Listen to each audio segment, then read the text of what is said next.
So I wanted to quickly apologise for not uploading yesterday. I was just tired. I'm going to try and upload twice today though. Woo! To do that though, I have to do shorter videos. I hope you're okay with that. There's going to be a stream tonight over on the Omegon Plays channel, some Euro Truck, if you want to be there, 9 PM. Also a new video dropped on the Moistonia Live channel, both linked in the description below. The subject I want to talk about today involves Kaylene Bowen-Wright. This lady here. Who is Kaylene Bowen-Wright? Well, Kaylene Bowen-Wright is a 35-year-old who is facing up to 20 years in prison. Her sentence will be given out in October. What did Kaylene Bowen-Wright do in Dallas County Court, or Dallas in general, that got her into so much trouble in the first place? Well, she took her son to hospital 320 times. Doesn't sound like much, right? Well, there's a bit more to it.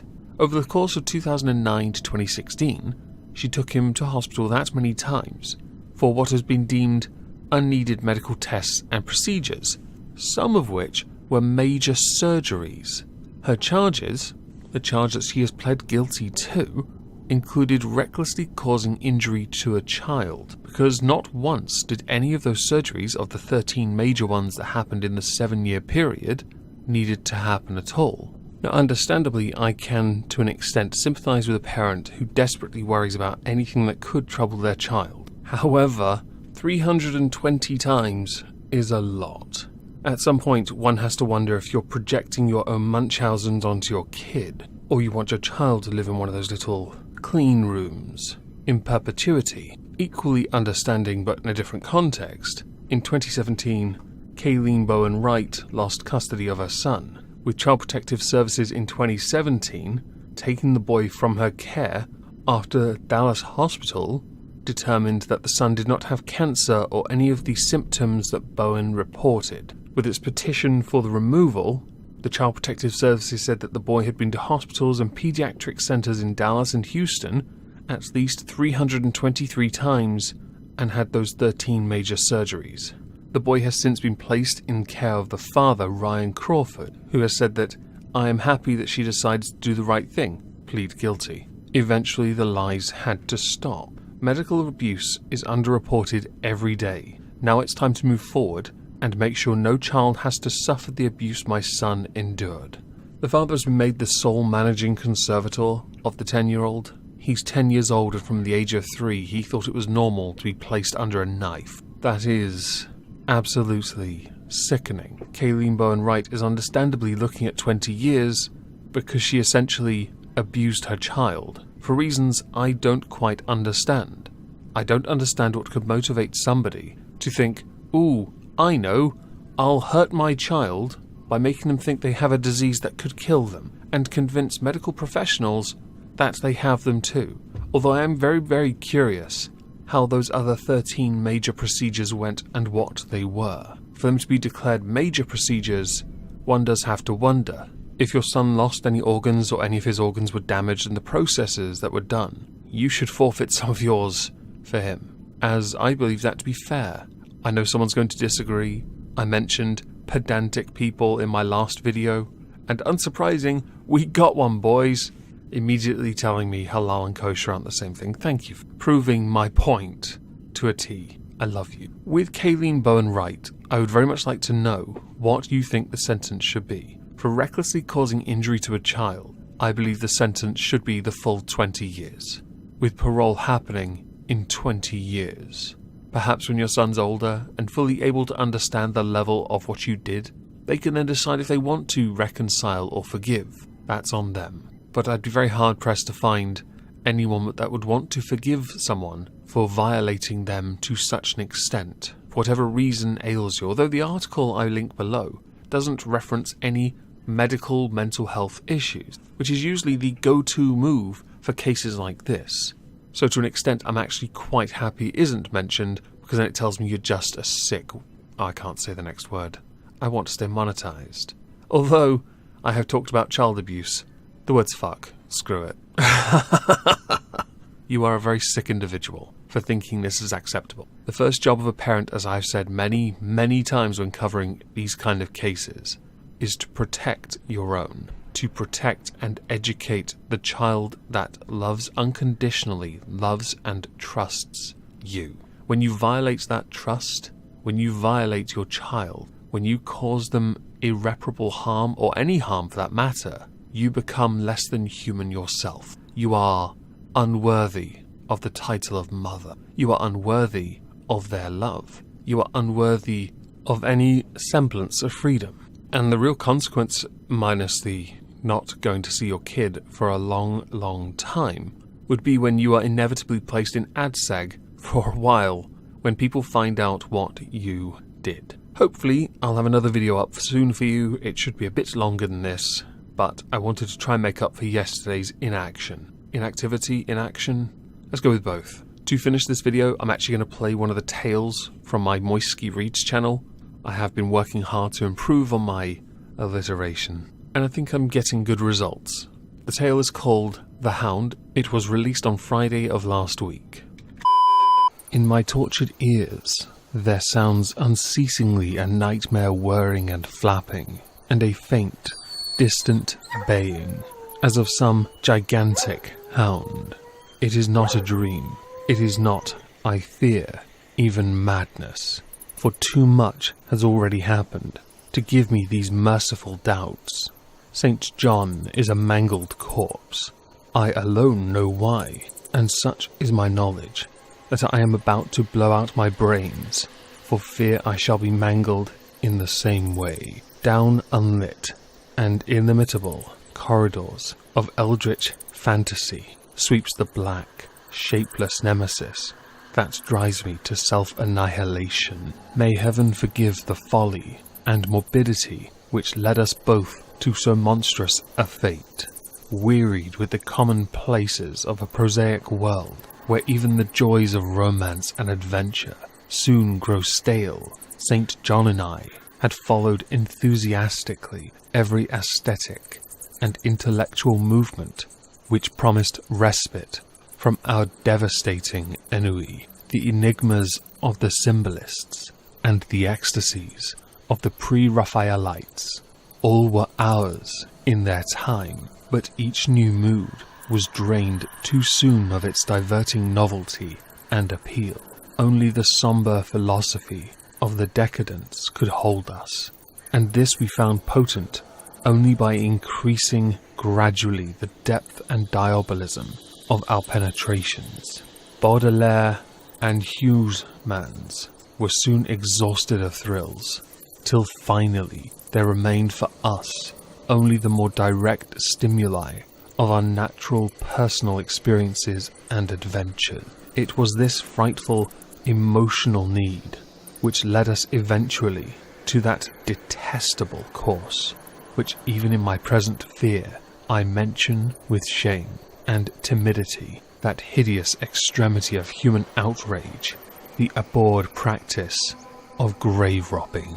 I cannot reveal the details of our shocking expeditions, or catalogue even partly the worst of the trophies adorning the nameless museum we prepared in the great stone house, where we jointly dwelt alone and servantless. Our museum was a blasphemous, unthinkable place, where with the satanic taste of neurotic virtuosi we had assembled a universe of terror and decay to excite our jaded sensibilities. It was a secret room, far, far underground, where huge winged demons, carven of basalt and onyx, vomited from wide grinning mouths, weird green and orange lit, and hidden pneumatic pipes ruffled into kaleidoscopic dances of death, the lines of red charnel things, hand in hand woven in voluminous black hangings. Through these pipes came at will the odours our moods most craved. Sometimes the scent of pale funeral lilies, sometimes the narcotic incense of imagined eastern shrines of the kingly dead, and sometimes, how I shudder to recall it, the frightful, soul-upheaving stenches of the uncovered grave. Around the walls of this repellent chamber were cases of antique mummies, alternating with comely, lifelike bodies, stuffed and cured by the taxidermist's art, and with headstones snatched from the oldest churchyards of the world. Niches here and there contained skulls of all shapes, and heads preserved in various states of dissolution. There one might find the rotting, bald pates of famous noblemen, and the fresh and radiantly golden heads of new buried children. Statues and paintings there were, all of fiendish subjects, and some executed by St. John and myself. A locked portfolio, bound in tanned human skin, held certain unknown and unnameable drawings, which it was rumoured Goya had perpetrated, but dared not acknowledge. There were nauseous musical instruments, stringed, brass and woodwind, on which St. John and I sometimes produced dissonances of exquisite morbidity and cacodemoniacal ghastliness, whilst in a multitude of inlaid ebony cabinets reposed the most incredible and unimaginable variety of tomb loot ever assembled by human madness and perversity. It is of this loot in particular that I must not speak. Thank God I had the courage to destroy it long before I thought of destroying myself. The predatory excursions on which we collected our unmentionable treasures were always artistically memorable events.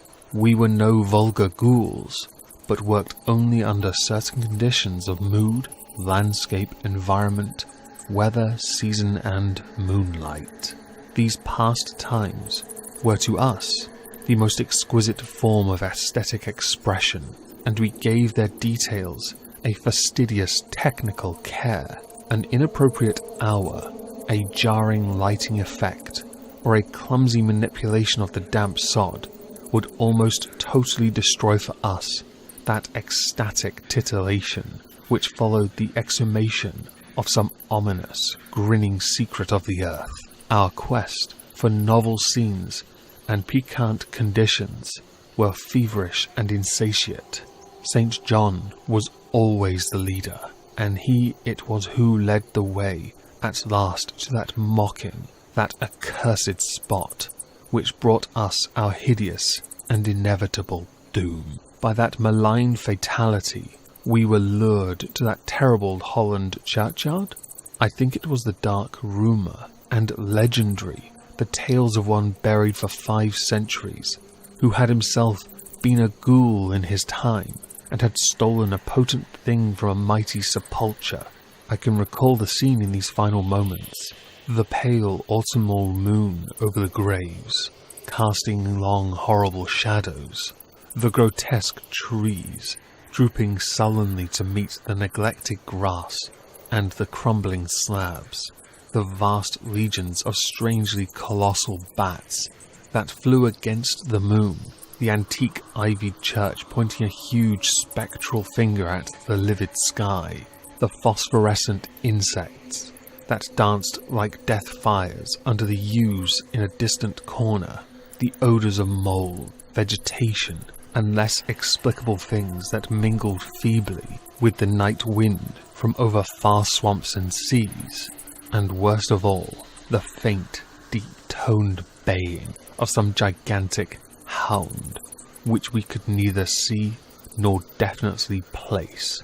As we heard this suggestion of baying, we shuddered, remembering the tales of the peasantry, for he whom we sought had centuries before been found in this self-same spot, torn and mangled by the claws and teeth of some unspeakable beast. I remembered how we delved in this ghoul's grave with our spades, and how we thrilled at the picture of ourselves, the grave, the pale watching moon, the horrible shadows, the grotesque trees, the titanic bats, the antique church, the dancing death fires, the sickening odours, the gentle moaning night wind, and the strange, half-heard, directionless baying, of whose objective existence we could scarcely be sure.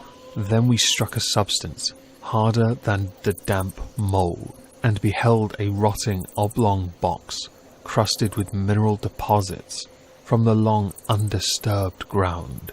It was incredibly tough and thick, but so old that we finally pried it open and feasted our eyes on what it held. Much, amazingly much, was left of the object despite the lapse of 500 years. The skeleton, though crushed in places by the jaws of the thing that had killed it, held together with surprising firmness, and we gloated over the clean white skull and its long firm teeth and its eyeless sockets that once had glowed with the charnel fever like our own. In the coffin lay an amulet of curious and exotic design, which had apparently been worn around the sleeper's neck. It was the oddly conventionalized figure of a crouching winged hound, or sphinx, with a semi-canine face, and was exquisitely carved in antique oriental fashion from a small piece of green jade. The expression on its features was repellent in the extreme, savouring at once of death, bestiality and malevolence. Around the base was an inscription in characters which neither John or I could identify, and on the bottom, like a maker's seal, was graven a grotesque and formidable skull. Immediately upon beholding this amulet, we knew that we must possess it, that this treasure alone was our logical pelf from the centuried grave. Even had its outlines been unfamiliar, we would have desired it.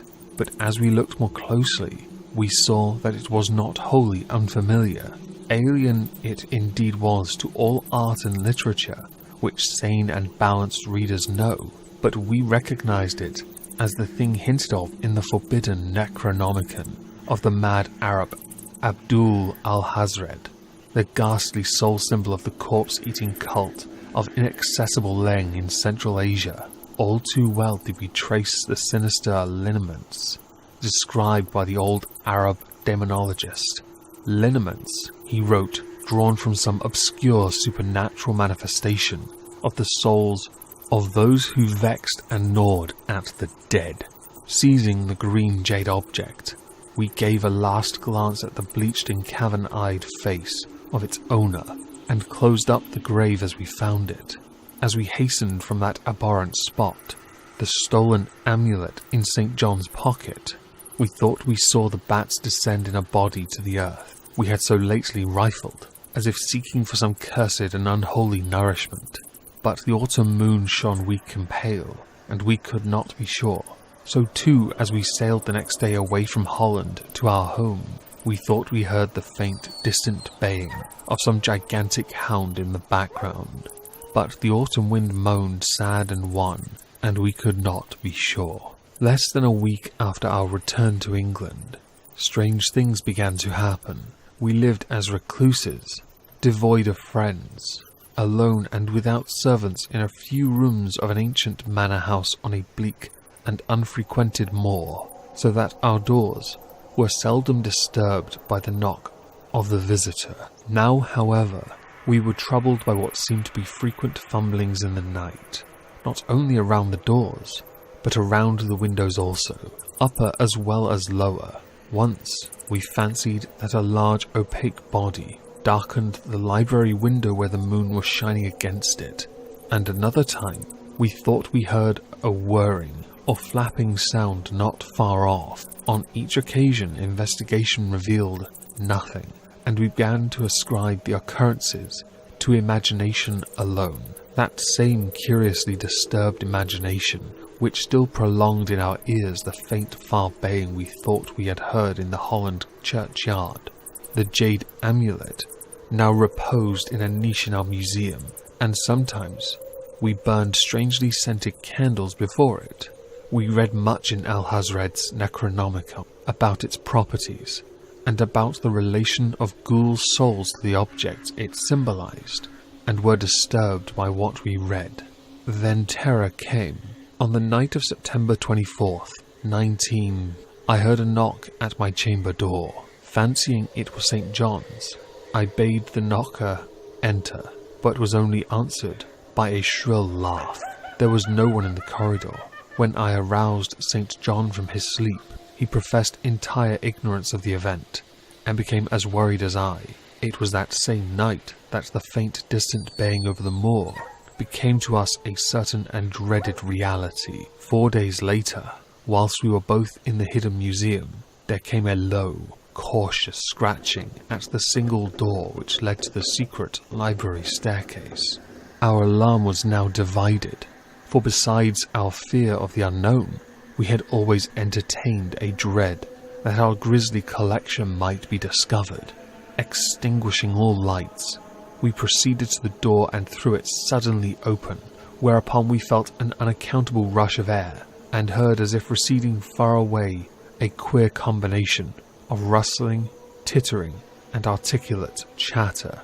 Whether we were mad, dreaming, or in our senses, we did not try to determine. We only realized, with the blackest of apprehensions, that the apparently disembodied chatter was beyond a doubt in the Dutch language. After that, we lived in growing horror and fascination. Mostly, we held to the theory that we were jointly going mad from our life of unnatural excitements, but sometimes it pleased us more to dramatize ourselves as the victims of some creeping and appalling doom. Bizarre manifestations were now too frequent to count. Our lonely house was seemingly alive with the presence of some malign being whose nature we could not guess, and every night that demonic baying rolled over the windswept moor, always louder and louder. On October the 29th, we found in the soft earth underneath the library window a series of footprints utterly impossible to describe. They were as baffling as the hordes of great bats which haunted the old manor house in unprecedented and increasing numbers. The horror reached a culmination on November 18, when St. John, walking home after dark from the distant railway station, was seized by some frightful carnivorous thing and torn to ribbon. His screams had reached the house, and I had hastened to the terrible scene in time to hear a whir of wings and see a vague black cloudy thing silhouetted against the rising moon. My friend was dying when I spoke to him, and he could not answer coherently. All he could do was whisper, "The amulet, that damned thing." Then he collapsed, an inert mass of mangled flesh. I buried him the next midnight in one of our neglected gardens, and mumbled over his body one of the devilish rituals he had loved in life. And as I pronounced the last demoniac sentence, I heard afar on the moor the faint baying of some gigantic hound. The moon was up, but I dared not look at it, and when I saw on the dim-lit moor a wide nebulous shadow sweeping from the mound to mound, I shut my eyes and threw myself face down upon the ground. When I rose trembling, I know not how much later, I staggered into the house and made shocking obeisances before the enshrined amulet of green jade. Being now afraid to live alone in the ancient house on the moor, I departed on the following day for London, taking with me the amulet, after destroying by fire and burial the rest of the impious collection in the museum. But after 3 nights, I heard the baying again, and before a week was over, felt strange eyes upon me whenever it was dark. One evening, as I strolled on Victoria Embankment for some needed air, I saw a black shape obscure one of the reflections of the lamps in the water. A wind stronger than the night wind rushed by, and I knew that what had befallen St. John must soon befall me. The next day, I carefully wrapped the green jade amulet and sailed for Holland. What mercy I might gain by returning the thing to its silent sleeping owner, I knew not, but I felt I must at least try any step conceivably logical. What the hound was, and why it pursued me, were questions still vague, but I had first heard the baying in that ancient churchyard, and every subsequent event, including St. John's dying whisper, had served to connect the curse with the stealing of the amulet. Accordingly, I sank into the nethermost abysses of despair, when, at an inn in Rotterdam, I discovered that thieves had despoiled me of this sole means of salvation. The baying was loud that evening, and in the morning I read of a nameless deed in the vilest quarter of the city. The rabble were in terror, for upon an evil tenement had fallen a red death beyond the foulest crime of the neighbourhood. In a squalid thieves' den, an entire family had been torn to shreds by an unknown thing which left no trace, and those around had heard all night, above the usual clamour of drunken voices, a faint, deep, insistent note, as of a gigantic hound. So at last I stood again in that unwholesome churchyard, where a pale winter moon cast hideous shadows, and leafless trees drooped sullenly to meet the withered, frosty grass and cracking slabs, and the ivied church pointed a jeering finger at the unfriendly sky, and the night wind howled maniacally from over frozen swamps and frigid seas. The baying was very faint now, and it ceased altogether as I approached the ancient grave I had once violated, and frightened away an abnormally large horde of bats, which had been hovering curiously around it. I know not why I went thither, unless to pray, or gibber out insane pleas and apologies to the calm white thing that lay within. But whatever my reason, I attacked the half-frozen sod with a desperation partly mine, and partly that of a dominating will outside myself. Excavation was much easier than I had expected, though at one point I encountered a queer interruption, when a lean vulture darted down out of the cold sky and pecked frantically at the grave earth until I killed him with a blow of my spade. Finally, I reached the rotting oblong box and removed the damp nitrous cover. This is the last rational act I ever performed, for crouched within that centuried coffin, embraced by a close-packed nightmare retinue of huge sinewy sleeping bats, was the bony thing my friend and I had robbed, not clean and placid as we had seen it then, but covered with caked blood and shreds of alien flesh and hair, and leering sentiently at me with phosphorescent sockets and sharp and sanguine fangs, yawning twistedly in mockery of my inevitable doom. And then it gave one of those grinning jaws a deep, sardonic bay, as of some gigantic hound, and I saw that it held in its gory, filthy claw the lost and fateful amulet of Green Jade. I merely screamed and ran away idiotically, my scream soon dissolving into peals of hysterical laughter. Madness rides the star wind, claws and teeth sharpened on centuries of corpses, dripping death aside, a bacchanale of bats from night-black ruins of buried temples of Belial. Now, as the baying of that dead, fleshless monstrosity grows louder and louder, and the stealthy whirring and flapping of those accursed web wings circle closer and closer, I shall seek with my revolver the oblivion which is my only refuge from the unnamed and unnameable.